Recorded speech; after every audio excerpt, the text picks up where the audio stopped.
Aleluia. Glória a Deus. Que bênção, né? Quantos estão desentulhados aí? Digam glória a Deus.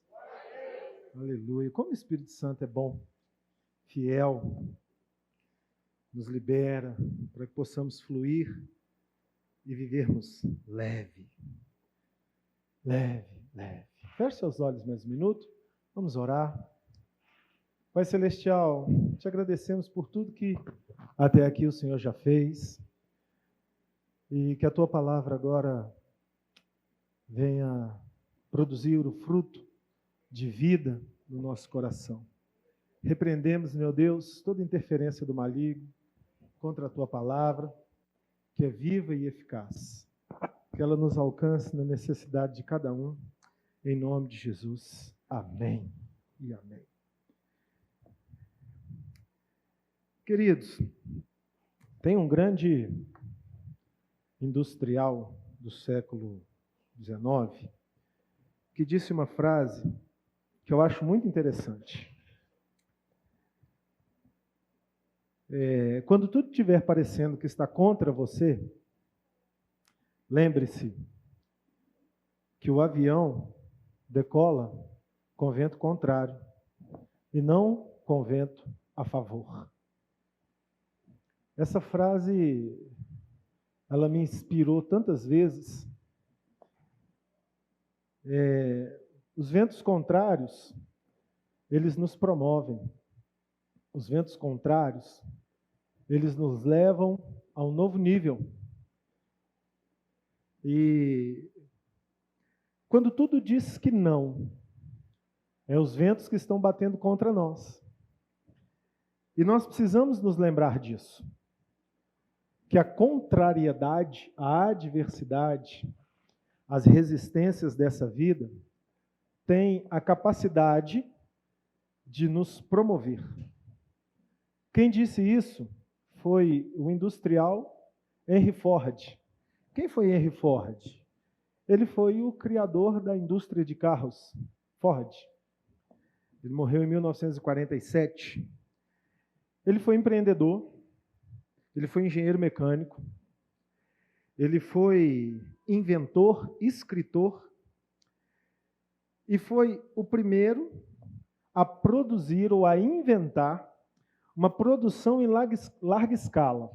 No início do século XX, 1918, mais ou menos, ele desenvolveu a produção em série para carros. Naquela época, fazer carro, já existia carro, mas fazer carro era uma coisa extremamente complicada. E ele inventou a produção em série, ou seja, contra todas as probabilidades da época, ele criou uma probabilidade que fazia carros ficarem prontos numa linha de montagem com 2 horas. E essa criação dele foi chamada de Fordismo. E tudo que se tem hoje no automobilismo, com relação a marcas de carro, tem uma dívida impagável com Henry Ford. Só um minutinho, gente. Alisson.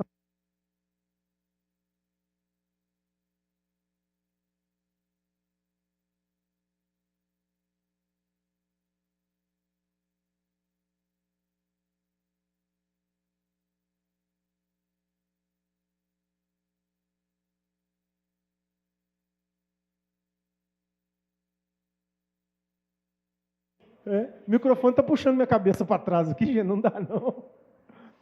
Então, tudo... agora eu estou livre. Tudo que tem em relação ao automobilismo hoje, tem uma dívida com esse homem, porque foi ele o criador. Agora imagine quantas impossibilidades esse homem criou para inventar uma produção em série, lá pelos idos de 1918.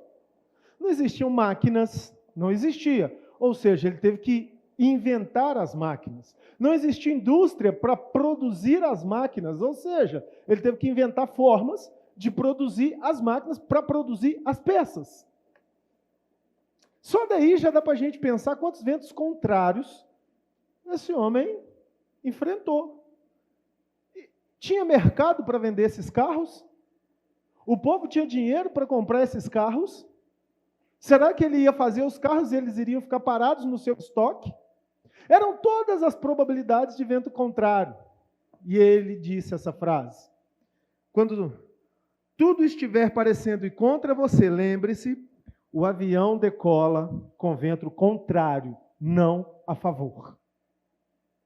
Se tem uma coisa da nossa vida que nós queremos evitar, são ventos contrários. Naturalmente, nós vivemos procurando facilidades.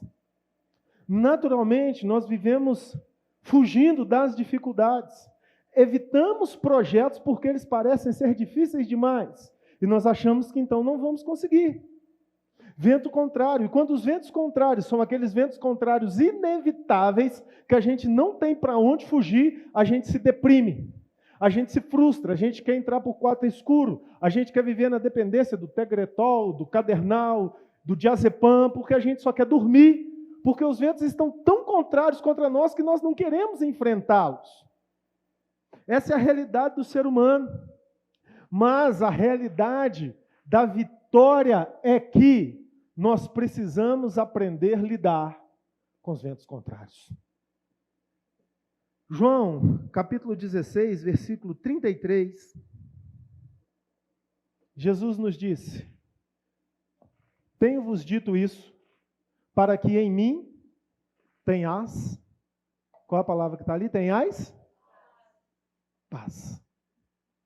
No mundo tereis aflições, mas tende bom ânimo, eu venci o mundo.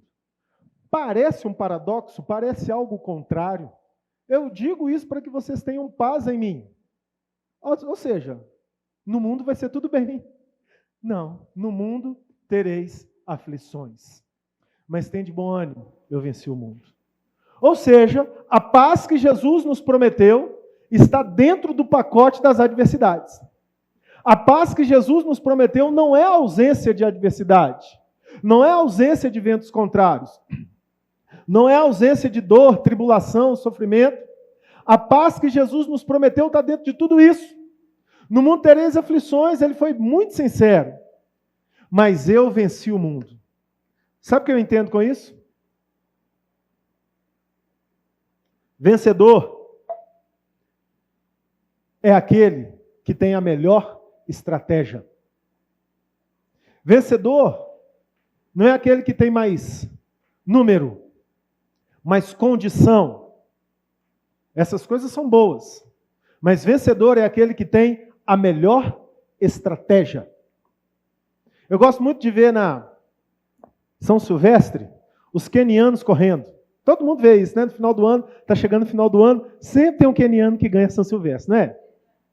Sempre. Como é que os quenianos fazem? Eles largam no primeiro lugar? Eles largam no primeiro? Eles largam lá no meio da muvuca. E daqui a pouco eles começam a passar. Começam a passar. Só que eles não se estabelecem no primeiro lugar. Eles vão correndo, às vezes em segundo lugar. A São Silvestre tem 42 quilômetros. Às vezes eles correm 41 quilômetros no segundo lugar. Ou no terceiro. Porque ele fica ali na velocidade confortável para o organismo dele.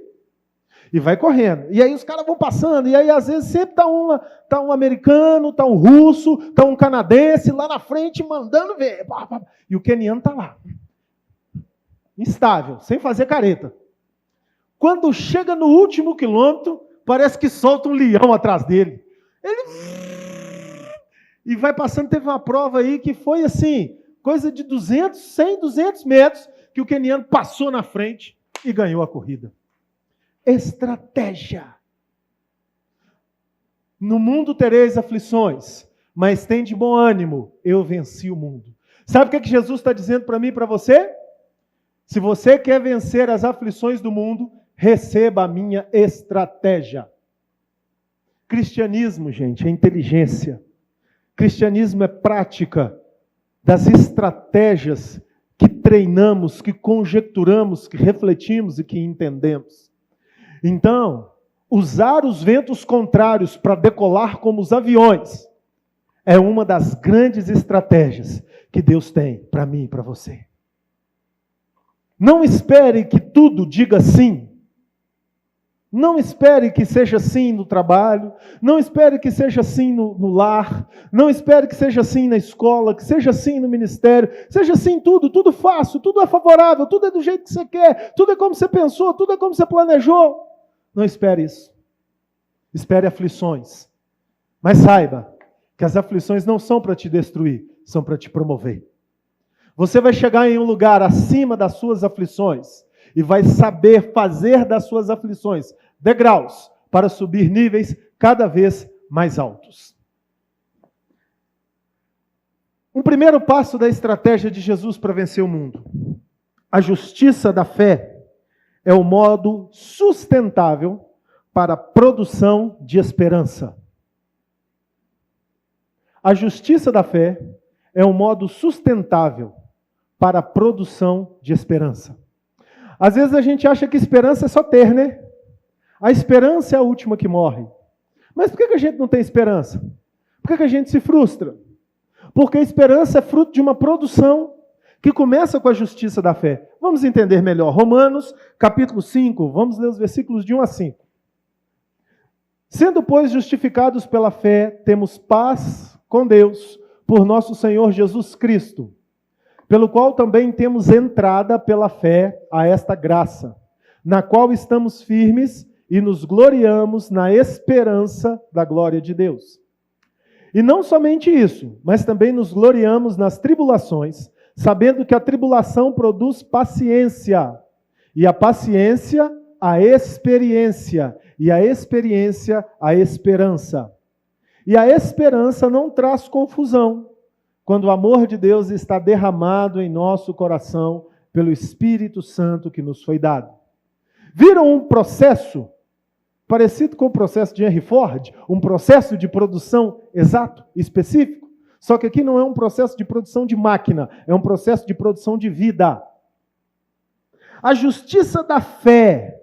Quando nós entendemos a justiça da fé, nós entendemos que o que nos justifica não são as nossas capacidades.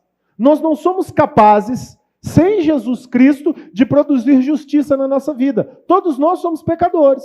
Por melhor que sejam as nossas intenções e a nossa moral nessa vida, a Bíblia já deixou bem claro que a justiça do homem para Deus é como trapo de imundície.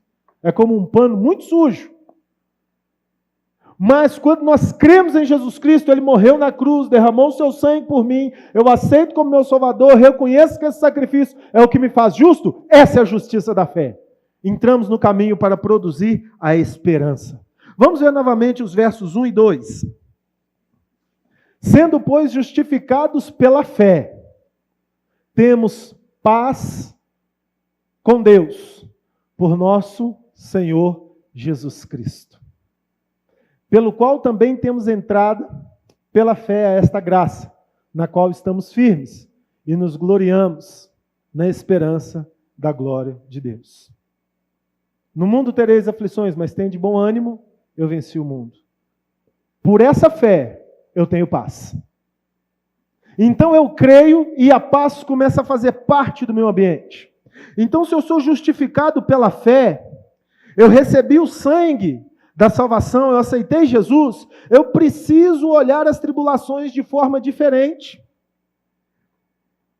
Eu obtive acesso pela fé à graça do Senhor Jesus. Isso precisa ser suficiente para que eu me sinta firme nessa vida. Eu tenho acesso a essa graça, eu recebi Jesus. Agora eu tenho que acreditar nessa possibilidade ou nessa verdade, enquanto eu estou passando pelas terríveis adversidades da vida. Eu tenho entrada na graça pela fé, eu estou na graça, então não importa o que eu esteja passando, aqui dentro tem que estar em ordem. Aqui dentro tem que estar equilibrado. Aqui dentro tem que estar convicto. É assim que nós olhamos para os ventos contrários e conseguimos produzir o que ninguém produziu. Foi com o coração e o interior convicto e firmado que Henry Ford conseguiu fazer num tempo o que ninguém fazia. Porque dentro dele estava organizado, dentro dele tinha ordem. E o que põe ordem no meu e no seu mundo interior é a nossa fé. Mas a nossa fé não pode ser só algo declarado, tem que ser algo vivenciado. Se eu creio em Jesus, eu preciso viver essa fé. Eu me lembro que quando meu pai morreu, eu recebi a notícia. Eu recebi a notícia num processo muito intenso, porque Deus falou comigo. E ali foi o começo de eu começar a entender essa coisa de revelação e de Deus falar. E Deus, dizem que tubarões nascem nadando, né? A primeira profecia que Deus me deu foi: seu pai morreu. Não sei porque que ele começou tão bruto comigo, mas foi assim que ele começou. E quando eu cheguei em casa e recebi a notícia assim dos meus parentes, eu já sabia. E o que eu falei com Deus é: eu não vou suportar. E Jesus falou comigo: vai, porque eu estou governando seu interior. Incrível, incrível. A paz que excede o entendimento, que invadiu o meu coração. Me lembro como se fosse hoje, olhando ele no caixão, sem desespero na minha alma. Não sem sentir a dor da perda, mas sem aquele desespero de querer morrer junto. De fazer aquelas perguntas para Deus: por quê? Não. O Senhor sabe. Isso é fruto de um coração que está firmado na fé e entrou pela graça na proposta da paz. É isso que nós temos que buscar. É esse equilíbrio que o Senhor quer trazer na nossa vida. Agora vejamos o passo a passo para alcançar esse equilíbrio que o Senhor quer trazer para a nossa vida. Versículos 3 a 5 de Romanos 5. Leiamos novamente. E não somente isso, mas também nos gloriamos nas tribulações. Gloriar é se alegrar, é ver como bom. Sabendo que a tribulação, produz paciência. A paciência, a experiência. A experiência, a esperança. A esperança não traz confusão, porquanto o amor de Deus está derramado em nosso coração pelo Espírito Santo que nos foi dado. Você está vendo um processo? Você está vendo uma evolução? Você está vendo um começo, seguindo para algo? Manifestar a fé é a força que foi produzida pela certeza que somos filhos de Deus. Então, nós só manifestamos uma fé quando nós temos uma certeza. Por isso tem muito crente duvidando de Deus. Por isso tem muito crente, quando a coisa aperta, desistindo de Deus. Falando: eu não vou mais na igreja, eu não quero saber mais de Bíblia, eu não quero mais saber do Evangelho. Eu orei, eu pedi, eu jejuei, eu orei, não aconteceu. Porque está com os olhos presos nas circunstâncias. Está com os olhos presos no superficial. Está vivendo um evangelho para fora. Isso é religião, gente. Nós precisamos viver um evangelho para dentro. Isso é cristianismo. Se Deus fizer, Ele é Deus. Se não fizer, Ele continua sendo Deus. Cantar isso é fácil, viver é que é difícil. Então, essa manifestação de fé verdadeira é essa força que nos faz, mesmo quando todos enxergam a derrota, quando tudo diz que não, nós podemos ter paz dentro do nosso coração e dizer: Deus está cuidando de tudo. Deus tem o controle de tudo, até das minhas perdas. Eu falo isso não como um super-herói que já vivenciou tudo, como um também que está na caminhada. Mas essa é a nossa proposta. Deus, Ele não quer te fazer só vencedor, Ele quer te fazer mais que vencedor. Mais que vencedor é igual a ser inabalável. É isso que Deus quer fazer em nós, nos tornar inabaláveis nessa vida. Eu venci o mundo. A vitória que vence o mundo é a nossa fé, e a nossa fé é uma construção de estratégia vivencial. Assim podemos, na prática, nos gloriar nas tribulações, pois sabemos que elas não são um fim em si mesmo. Quando nós manifestamos a nossa fé com verdade, nós entendemos Jesus Cristo, sabemos que Ele está dentro de nós, nos justificou, nos deu acesso à graça. Nós praticamos isso. O quê? Veio a tribulação. Ai, meu Deus! Não. Veio a tribulação. Opa! Está vindo um vento para decolagem. Inverte o ponto de vista dos racionais. Porque o ponto de vista de quem anda com Jesus é um ponto de vista espiritual. Então, na tragédia eu vejo oportunidade. Tem uma frase da inteligência emocional, que eu esqueci agora o nome do autor, mas a frase é essa: tira o S da crise. O que sobra? Tira o S da crise. Crie. Quando nós tiramos o S da crise, nós criamos. Espiritualmente falando, tirar o S das nossas crises é viver aquilo que nós pregamos. Se eu prego que Jesus é mais que vencedor, se eu prego que Ele é o alfa, o ômega, o princípio e o fim, se eu prego que Ele morreu na cruz para me dar vida, se eu prego que Ele veio para que eu tenha vida e vida em abundância, se eu prego que Ele opera milagres, que Ele ressuscita mortos, se eu prego que Deus abre o mar, que Ele faz o homem andar sobre as águas, se eu prego isso quando a crise vem, eu olho para isso e não para a crise. E aí eu passo na crise por cima dela. Se você está entendendo, aplauda o Senhor Jesus.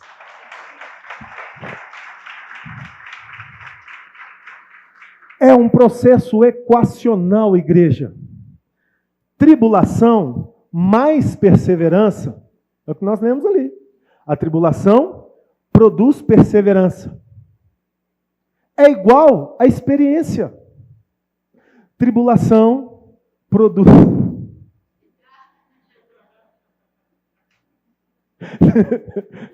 Tribulação produz perseverança. E perseverança é experiência.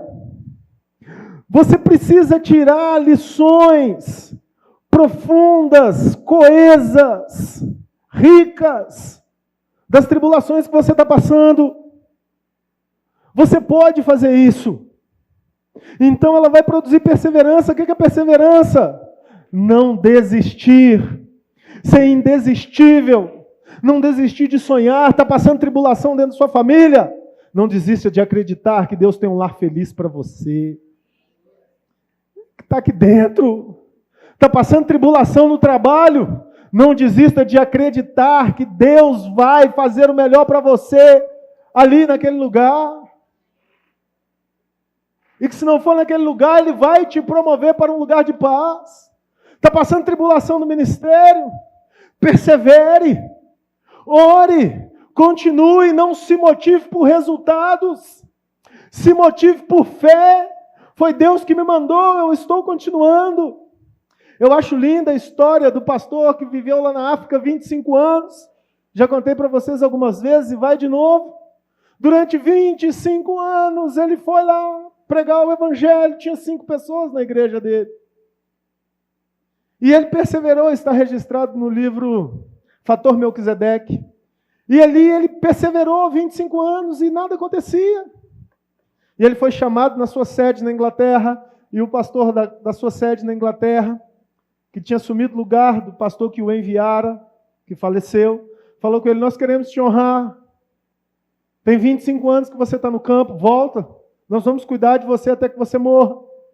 E ele disse para aquele jovem pastor, falou: o Senhor me permite ficar na África porque Deus me disse que é lá que eu vou morrer. Perseverança. Deus falou, eu não tiro o pé daqui. É aqui que eu tenho que ficar. E aquele pastor, constrangido com a perseverança daquele missionário velho, disse para ele: pode voltar, nós te sustentamos aqui, te sustentamos lá. E ele voltou. E ele estava fazendo um projeto de cavar um buraco no quintal da sua casa. E ele estava ali trabalhando naquele projeto, porque ele queria achar água ali para ajudar o pessoal daquela região. Um dia, cavando buraco, ele ouve a baforada de um cavalo, olha para cima, vê um cavalo. Cavalo?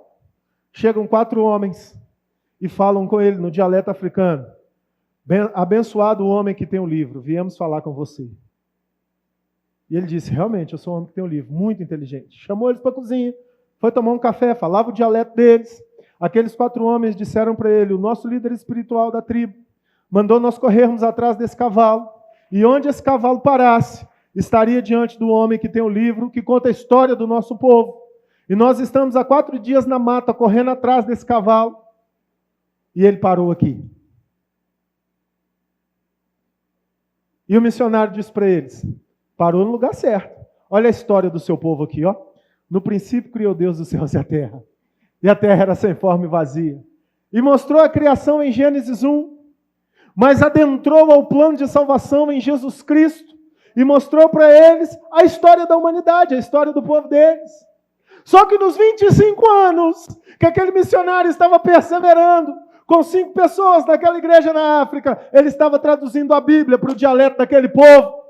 E enquanto você está sofrendo, você pode estar produzindo vida. E quando eles falaram, ele disse, o livro está na língua de vocês. E aqueles 4 homens ali já aceitaram Jesus, porque ele os evangelizou. E eles chamaram, vamos lá para a nossa tribo. E chegou, ele conheceu o líder espiritual, deu plano de salvação para aquele homem. Aquele homem disse, vamos para uma grande concentração, porque eu sou líder espiritual de 4 tribos, cada uma com aproximadamente 4.000 pessoas. E ele faz uma grande concentração de fé. E todos aceitam Jesus. E coisa de 1 mês depois da viagem, ele manda uma carta para o seu jovem pastor na Inglaterra. Meu filho, mande ajudadores, porque nós temos quase 20.000 vidas para discipular aqui na África. Nós não sabemos o que Deus pode fazer com a nossa perseverança. Nós só sabemos que nós temos ventos contrários que nos ofertam ricas oportunidades de perseverar, quando tudo diz que não. Por isso se alegre pelas suas tribulações. Consegue entender a perspectiva de Paulo, o apóstolo? Eu me alegro pela tribulação porque ela produz perseverança. Quando você chega ao nível de perseverar, agora você tem experiência. Rabaço de cantarabá. E a experiência nos dá força e convicção.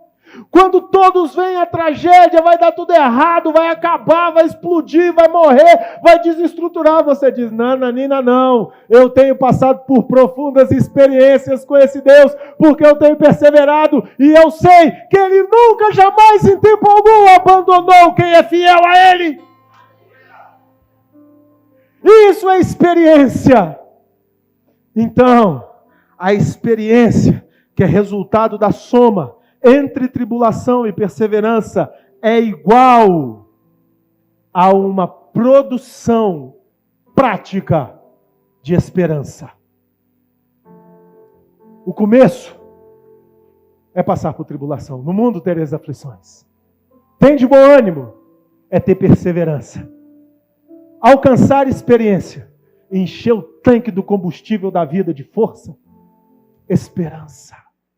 Esperança, esperança, esperança. Gente, em todas as áreas da vida, a esperança muda situações. Esperança bloqueia infarto do miocárdio. Sabia disso? Um dos maiores motivos de infarto é estresse. Claro, tem os problemas lá. Excesso disso, excesso daquilo outro. Mas todo quadro de infarto, você vai perguntar, o cardiologista, ele vai falar, estava estressado. Sabe por quê? O estresse altera a realidade imunológica. Sabe o que é estresse? Desespero. Estresse é a perspectiva ou a expectativa de que eu resolva os problemas.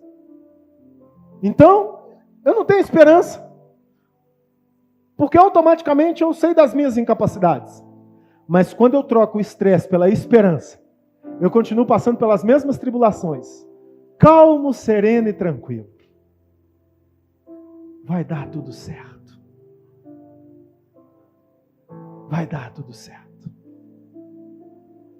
Eu vivenciei uma experiência interessante uma vez, que eu vi que o que a gente coloca dentro da gente, o que a gente treina aqui dentro, funciona nos momentos da adversidade. Estava eu num avião, 30.000 pés de altura, olhando assim, E eu lembro que minutos antes eu tinha pensado, Jesus, se esse bichão cai, eu não caio, porque daqui eu já vou. Luz vermelha. Senhores passageiros, aqui é o comandante. Entraremos em área de turbulência. E aquilo a aeronave perdia altitude. Gente, é pior do que andar no Skyfall. Andar no Skyfall dos parques? Aquela torre que você sobe assim e de repente a cadeira solta. A aeronave perdia altitude. E tinha um cara do meu lado, pensa num gigante. Cara maior que eu. E eu tava com a mão assim no encosto, o cara agarrou minha mão. E aqui tava quase quebrando minha mão. E o bichão. Mas ele gritava e todo mundo gritava, empavorosa dentro do avião. Gente, foi muito legal vivenciar. Eu estava em paz. A minha oração era, Deus, cuida da minha esposa e das minhas filhas. O Senhor vai fazer isso melhor do que eu. Porque se essa aeronave não estabiliza, já era. Estava indo para Curitiba, estava entre São Paulo e Paraná, numa área lá de umas montanhas, nos abismos bizarrão. Eu olhava assim, via os negócios. E a aeronave, e o povo gritava e balançava tudo. E eu estava em paz. A vivência da experiência. Ei! A nossa vida é uma aeronave que entra em várias turbulências no mesmo dia. No mesmo dia a gente passa por várias turbulências. E se a gente troca o estresse pela esperança, a gente fica saudável. Porque a tribulação produz experiência, produz perseverança, A perseverança produz experiência. Eu sei em quem tenho crido. Eu sei em quem eu tenho crido. Eu sei em quem eu tenho crido. Ele não vai me abandonar. Esperança. Tanque cheio. A esperança faz na vida do ser humano o que o combustível faz no carro. Adianta você ter um carro perfeito. Vamos pegar um aí. Corolla Cross. Um Tesla. Pensa, sonha alto aí. Uma Ferrari. Lamborghini. Esse aí. Aí, você entra dentro dele, bate a chave, o tanque está sem combustível. Vai adiantar alguma coisa? A bicicletinha ali sem marcha vai valer mais do que ele. A esperança faz na vida do ser humano o que o combustível faz no carro. Você é perfeito. Você tem todas as capacidades para não só andar, como correr e até mesmo voar. Mas se o seu tanque de combustível estiver vazio de esperança, você fica parado. Quantas pessoas paradas vendo a vida passar? Paradas vendo a vida passar. Paradas vendo a vida passar. Está passando, está passando, está passando. Está passando, está passando. Não fiz nada. Por quê? Não tinha esperança, não tinha coragem. Não tinha força. Não viveu, sobreviveu. Jesus nos chamou para viver, avançar, ousar, lutar e vencer com a melhor estratégia. A esperança é o resultado do processo da fé. Ela não tem confusão, ela é perfeita. Ela não tem dúvida, ela é fonte de vida, ela é forte, ela é novidade de vida, ela nos move sempre para o avanço. Com esse entendimento, então, nós entendemos na prática, vale a pena passar por ventos contrários. Vale a pena viver a vida com tudo dizendo que não. Tiago, capítulo 1, versículo 12. Bem-aventurado o homem que suporta com perseverança a provação, porque depois de ter sido aprovado, receberá a coroa da vida, a qual o Senhor prometeu aos que o amam. Essa tradução não é a melhor para esse texto. Melhor é a revista atualizada, porque o termo ali não é tentação, é provação. Isso. Bem-aventurado o homem que suporta com perseverança a provação, a tribulação, a dificuldade. Porque depois de ter sido aprovado, receberá a coroa da vida, a qual o Senhor prometeu aos que o amam. É bom ser provado. Nós gostamos de pedalar com vento a favor, né? Quem já pedalou no calçadão aí? Quem já pedalou no calçadão aí? Ninguém, gente? Quem já pedalou com vento contrário?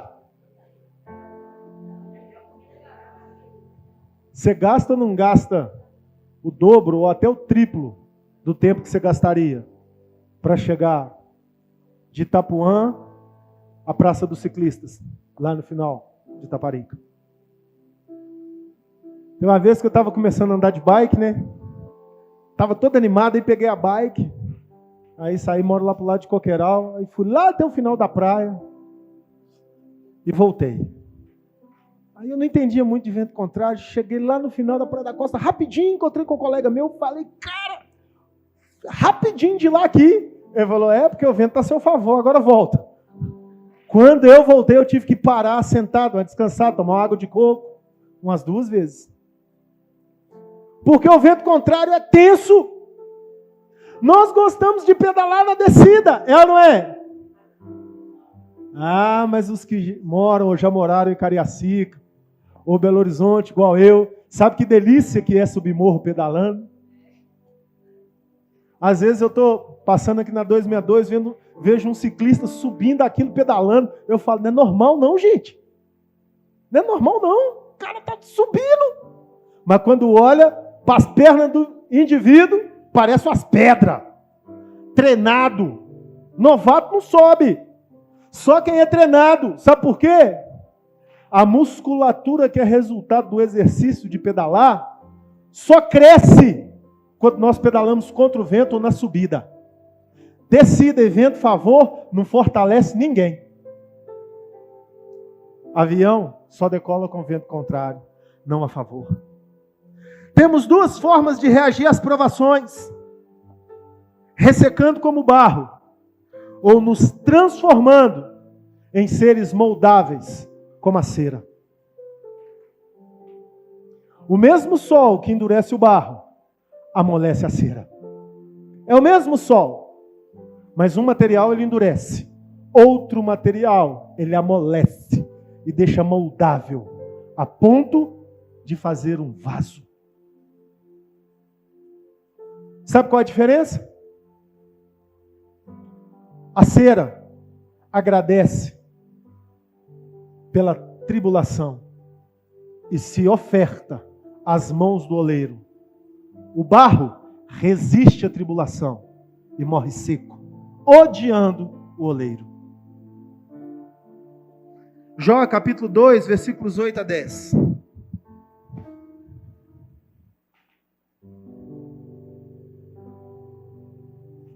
Jó 2, 8 a 10. Jó, sentado em cinza, tomou um caco para com ele raspar-se. Então sua mulher lhe disse: ainda conservas a tua integridade? Amaldiçoa a Deus e morre. Mas ele lhe respondeu: falas como qualquer doida. Temos recebido o bem de Deus, e não receberíamos também o mal? Em tudo isso, não pecou Jó com seus lábios. A mesma provação que amoleceu Jó, ressecou a sua mulher. Ninguém pode escolher quais provações passa na vida, mas podemos definir o espírito que estará dentro de nós para reagir a elas. Jó nada pôde fazer ante a tribulação que ele passou. A Bíblia até conta como aconteceu, o diabo chegou diante de Deus, Deus falou, mas Jó não sabia de nada disso, a tribulação veio. Ele não sabia que aquela tribulação que ele estava passando foi o resultado de uma reunião entre Deus e Satanás. Nós sabemos porque lemos, mas ele não. e raspando o seu corpo com o caco, dos tumores terríveis, de uma hanseníase ou de um câncer, alguma doença que estava comendo o seu corpo. Ele ouviu a sua mulher dizer: amaldiçoa seu Deus e morre. Recebi o bem, não receberia o mal? Aqui Jó tinha perdido 10 filhos, 3.000 camelos, 1.500 ovelhas, 1.000 jumentos, uma fortuna, se fôssemos colocar no dinheiro de hoje, bilhões. E uma fortuna emocional, 10 filhos. A tribulação é dura. A tribulação tem o poder de nos destruir, se nós não tivermos estratégia. Ei, eu e você estamos passando por tribulação. Não podemos escolher. Estamos passando. O que nós podemos definir é com qual espírito nós estaremos diante dela. Com o espírito da paz, da esperança que é resultado da tribulação, da perseverança e da experiência, ou com o espírito humano, vulnerável a qualquer situação. O fim de Jó nós sabemos, Deus o restituiu. O da mulher dele, a Bíblia não se dá o trabalho de contar. Mas nós sabemos que ela se ressecou, porque amaldiçoou Deus no coração. Quando ela aconselha seu marido a amaldiçoar, ela já tinha amaldiçoado. Cuidado. Cuidado com o que você pensa quando você está sendo provado. Cuidado com seus pensamentos sobre Deus quando você estiver na tribulação. Cuidado para que você não autodestrua a sua fé, duvidando ou até mesmo amaldiçoando ao próprio Deus. Porque as tribulações são duras, mas a paz, que excede todo o entendimento, é competente para nos promover acima delas. Se você crê nisso, aplauda o Senhor Jesus.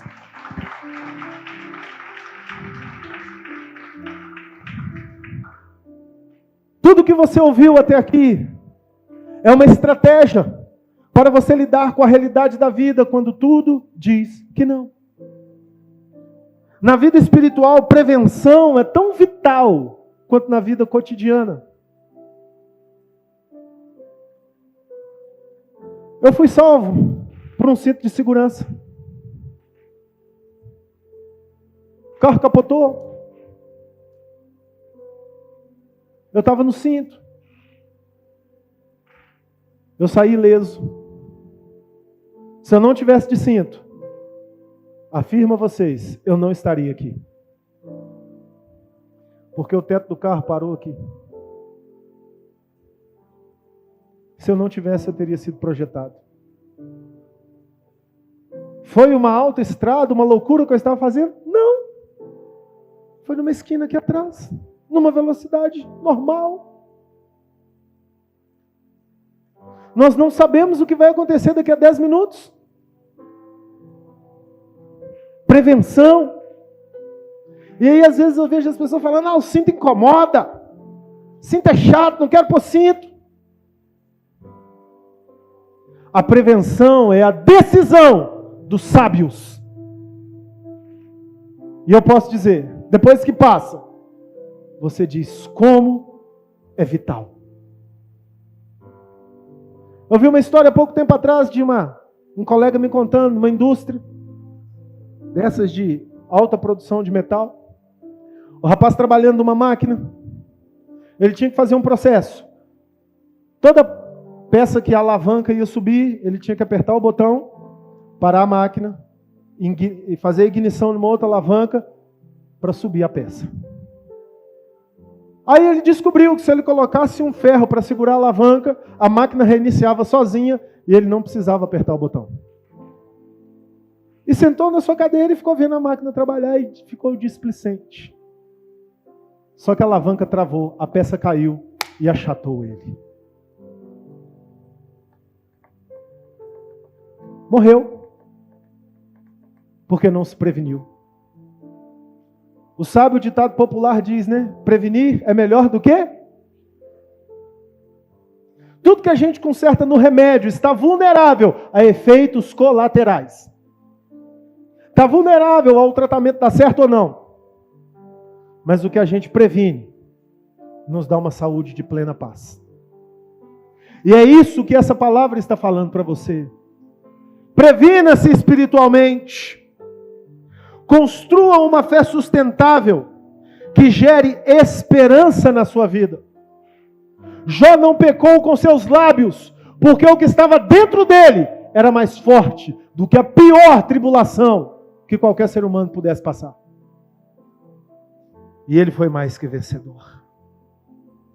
Então, a justiça da fé é o modo sustentável para produzir esperança. Quando vivemos isso e entendemos os benefícios dos ventos contrários e as nossas reações ante as provações da vida vão fazer de nós uma cera moldável pelas mãos de Deus e não um barro seco que morre e se desfaz. Concluo contando a parábola de 2 homens que vinham carregando a cruz pelo caminho. E um falava para o outro: rapaz, essa cruz está muito pesada. E o outro carregando: murmura não. Não, que cruz pesada. Não, que cruz grande. E de repente viu um machado na beira do caminho. Claro, colocado pelo próprio Satanás. Rapaz, o machado. Pegou o machado, deitou a cruz no chão, tirou um pedaço. Está leve a minha cruz. Fugindo da sua tribulação. Dando um jeitinho. Jeitinho muitas vezes conhecido como entorpecentes. Entende o paralelo? Jeitinho muitas vezes conhecido como tantos pecados que dão alívios momentâneos à mente, tirando a pessoa das suas dificuldades. E daqui a pouco a dificuldade volta. Tirou vários pedaços da sua cruz. Quando chegaram no final da estrada, tinha um grande abismo. E do outro lado, um lindo jardim. Com pomar, com aquelas árvores frutíferas, pássaros cantando, água correndo, cervos saltitando, manando leite e mel. O que viera com a sua cruz inteira, colocou-a dentro do abismo, a altura certa, e a parte horizontal, vertical, fez uma ponte. E ele descobriu que o propósito da sua cruz era o fazer atravessar o último abismo da sua jornada. E atravessou. E do outro lado, foi abraçado por Deus. O que viera com a sua cruz pequenininha, leve, que tirou vários pedaços, quando chegou diante do abismo, não dá para atravessar. Morreu do lado de cá. Vendo o outro desaparecer para dentro do pomar. É só uma parábola. É só um conto. Mas que nos faz entender muito bem o significado de sermos fortalecidos pelas tribulações da vida. Sabe para que você está nesse mundo? Não é para residência fixa. É para ser fortalecido para chegar no céu, que já está prontinho esperando você. Prepare-se. Quando tudo diz que não, avance. Se você recebe, dê glórias ao nome do Senhor Jesus. Aplauda, se coloque de pé nesse momento. Aleluia, aleluia. Feche os seus olhos e medite um pouco. Reflita um pouco em tudo isso que Deus te falou. Porque eu tenho certeza que, como eu, você está passando tribulações. Está desejoso que elas terminem. Mas realinhe o seu foco. E se beneficie do que ela está produzindo na sua vida, fazendo de você alguém mais que vencedor.